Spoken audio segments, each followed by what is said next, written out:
के रक्षा के खातिर, मातृ जीवन के रक्षा खातिर अपने आगे आई। भोजपुरी भाषा के प्रचार प्रसार खातिर लोक सांस्कृतिक यात्रा जो शहर में बा, हमनी के भोजपुरी के संवैधानिक भाषा के दर्जा दियावे खातिर भोजपुरी के लोक सांस्कृतिक मोर्चा के माध्यम से तमाम भोजपुरिया लोग के आग्रह करतनी आपन मातृ जीवन के रक्षा खातिर अपने सबक आगे आई।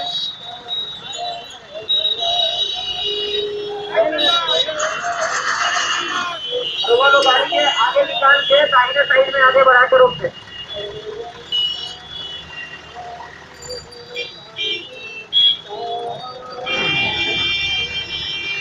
लोक सांस्कृतिक मोर्चा पिछला 4 साल से भोजपुरी में आई विकृति के खिलाफ जन जागरण अभियान लेके संघर्षरत बा। इस साल भी हमनी के 19 तारीख से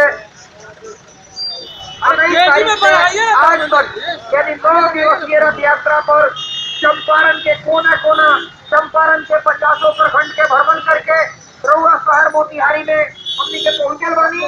चंपारण के राजधानी मोतिहारी में हमनी के बानी, चंपारण के सांस्कृतिक राजधानी मोतिहारी में बानी।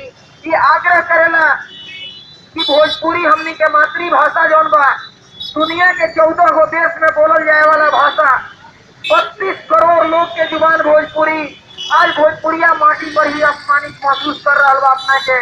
आज भाषा के अपमानित होने के कारण हर भोजपुरी भाषी अपमानित बा। दुनिया के हर देश में भोजपुरिया समाज के धूतु हो रहा बा।